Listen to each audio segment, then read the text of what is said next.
माने जाते हैं कि भाई बड़े योगी थे, हम जानते हैं वो क्या थे,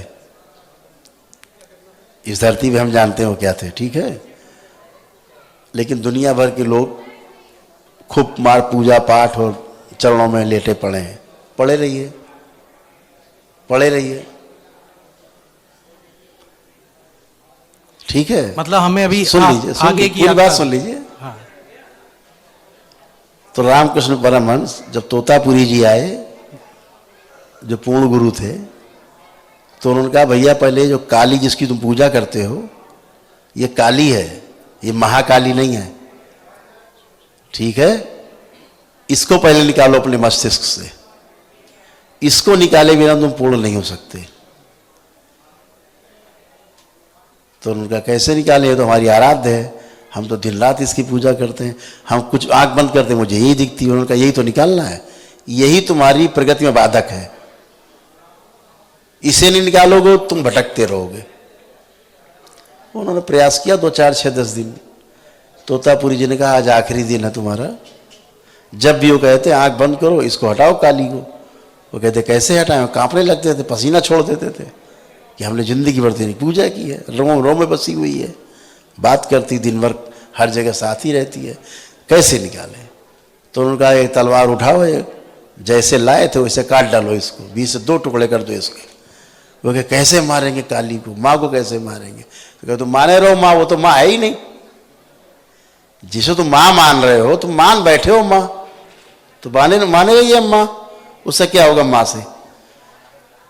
आप बकरी को माँ मान लो तो बकरी माँ बन जाएगी, नहीं बनेगी। आंख वाला तो कह देगा तो बकरी है, तो तुम माने रहो काली हो, माँ महाकाली नहीं है। माँ महाकाली होती तो तोतापुरी जी कभी नहीं कहते कि इसके 2 खंड कर दो। माँ तो जगत जननी है, उससे अलग हुआ नहीं जा सकता, जुगाड़ ही नहीं है अलग होने का। लेकिन वो है शक्ति जो माँ नहीं है, उसको अलग करो, इतना ही कहा तोतापुरी जी ने, आशय इतना था उनका। जब आखिरी दिन कहा कि अब तुम कर सकते हो तो करो, नहीं आज हम आखिरी है, कल हम चले जाएंगे, तो क्या करना है। तो उन्होंने कहा कि किसी तरह से तलवार उठाओ और जब तुमको काली सामने आए तो बीच में खोपड़ी में देना और 2 टुकड़े कर देना इसके, काली खत्म, तुम्हारा रास्ता खुल जाएगा। अब उन्होंने देखा आखिरी रास्ता, आखिरी दिन, बड़ी हिम्मत से उन्होंने उठाई तलवार, पसीना छोड़ दिया। तो कथा यह है कि एक कांच का टुकड़ा था, उन्होंने मस्तक पे चीरा मार दिया रामकृष्ण परमहंस के, जैसे वो चीरा मारूं वैसे तलवार चला देना।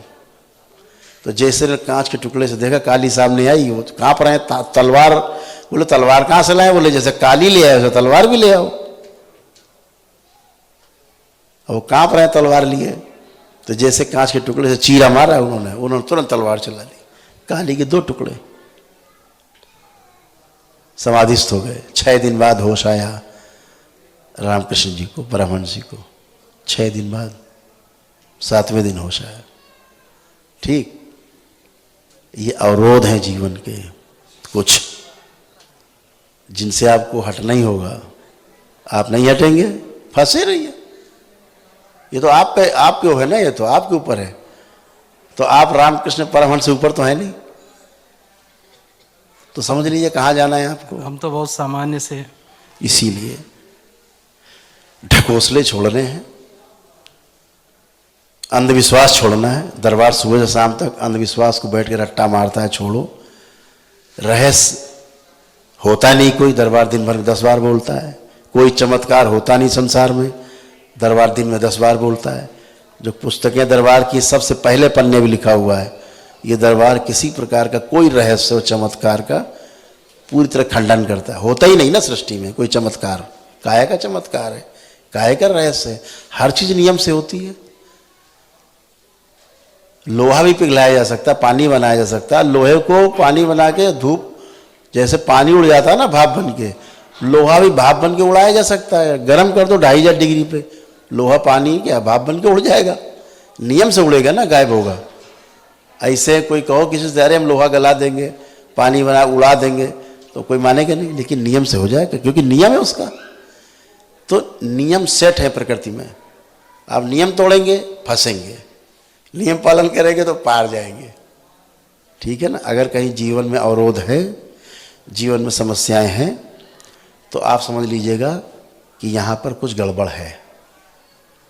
हम भावावेश में बहुत चीज़ें मान सकते हैं, भावावेश में कुछ ही बोल सकते हैं, लेकिन जो है वो है। सूरज सूरज है और चंद्रमा चंद्रमा है। गुरुदेव, कई बार ये भी तो कहा जाता है कि जैसे प्रभु अपना कृपा बरसा रहे हो और पात्रता अपने में ना हो, मतलब जो प्रयास हमें करने चाहिए वो हम ईमानदारी से ना कर रहे हो। दोनों तरफ है ना, ये गुरु के ऊपर हैसियत है ना, ये हैसियत गुरु की है कि आप कूड़ा करकट है, आप मिट्टी का ढेर हैं, आप टट्टी का ढेर हैं, गुरुदेव आपको शुद्ध बिल्कुल बना दे, चमका दे 24 कैरेट। ये गुरु की है क्षमता। और गुरु में क्षमता नहीं तो काहे का गुरु है, कद्दू गुरु है, वो भी खुद माटी का ढेला है, तो फिर भी आप शुद्ध होगे। कान पकड़ के आप शुद्ध किए जाओगे, कर दिए गए हो, आप ना मानिए। इससे क्या होता है? ये गुरु की जिम्मेदारी है कि कूड़ा करकट को भी जो है ना सोना, खरा सोना बना दे।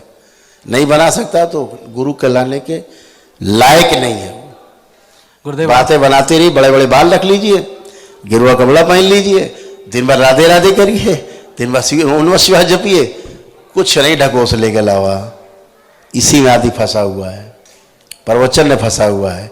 प्रवचन का अर्थ होता है प्रमाणित वचन। हमने स्वयं जिया हो उन वचनों में, प्रमाणित किया हो अपने को, अनुभव में उतरा हूं मैं स्वयं, फिर बोलूं मैं, वो प्रवचन है। पढ़ करके बोलना ये प्रवचन नहीं है, वो सूचना है। सूचना में और ज्ञान में फर्क है। सूचना किताबी है, ज्ञान स्वयं का है, अर्जित किया हुआ।